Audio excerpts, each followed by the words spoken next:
Motor petugas keamanan perusahaan sawit di Empat Lawang dibakar orang tidak dikenal, ini kata polisi.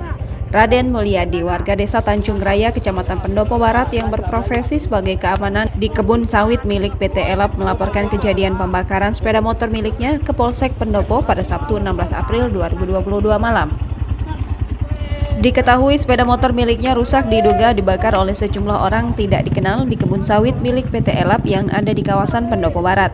Kapolsek Pendopo AKP Rudin Supriyanto melalui Kanit Binmas Aibda Khorianto membenarkan kejadian tersebut saat ditemui di kantor Polsek Pendopo Minggu 17 April 2022. Ia menjelaskan saat pihaknya tiba ke lokasi, sekelompok orang tersebut sudah tidak ada, hanya ada motor milik keamanan PT Elap yang terbakar.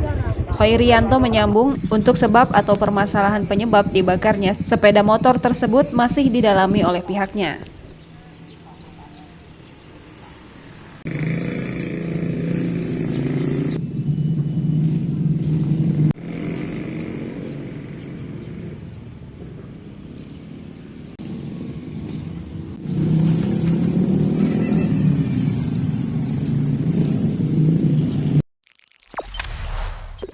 Jangan lupa subscribe, share, komen, dan like ya!